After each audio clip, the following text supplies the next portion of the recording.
कि साबिक अमरीकी सदर कातिलाना हमले में बाल बाल बच गए। पेंसिल्वेनिया में इंतखाबी रैली से खिताब के दौरान मुसल्लह शख्स ने गोलियां चला दी। एक गोली डोनाल्ड ट्रंप के कान को छूती हुई गुजरी।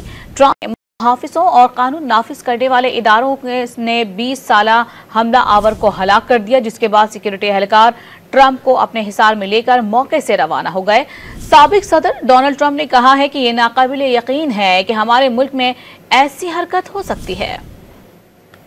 अमरीकी रियासत पेंसिल्वेनिया में इंतखाबी रैली के दौरान डोनाल्ड ट्रंप फायरिंग की जद में आ गए। साबिक सदर खिताब कर रहे थे कि अचानक एक शख्स ने स्टेज की जानिब गोलियों की बरसात कर दी। एक गोली डोनाल्ड ट्रंप के दाएं कान के ऊपर के हिस्से को छूती हुई गुजरी। फायरिंग की तड़तड़ाहट सुनते ही रैली में भगदड़ मच गई और लोग जान बचाने के लिए भागने लगे। डोनाल्ड ट्रंप भी गोलियां चलते ही नीचे झुक गए। तहम इस दौरान मौके पर मौजूद सिक्योरिटी एहलकार ट्रंप को अपने हिसार में लेकर मौके से रवाना हो गए। डोनाल्ड ट्रंप ने स्टेज से वापसी पर हामियों की तरफ देखकर फजा में मुक्का भी लहराया। सिक्योरिटी एहलकारों ने बरवक्त कार्रवाई करते हुए हमला आवर को हलाक कर दिया। 20 साला हमला आवर का ताल्लुक रियासत पेंसिल्वेनिया से है। अमरीकी मीडिया के मुताबिक वाक़े में रैली में मौजूद एक और शख्स हलाक जबकि 2 अफराद शदीद जख्मी हुए, जिन्हें फौरी तौर पर अस्पताल मुंतकिल कर दिया गया। चेकअप मुकम्मल होने के बाद डोनाल्ड ट्रंप को भी अस्पताल से फारिग कर दिया गया। साबिक सदर डोनाल्ड ट्रंप ने तस्दीक करते हुए बताया कि फायरिंग के दौरान एक गोली उनके दाएं कान के ऊपर के हिस्से को छूती हुई गुजरी। ट्रंप ने कहा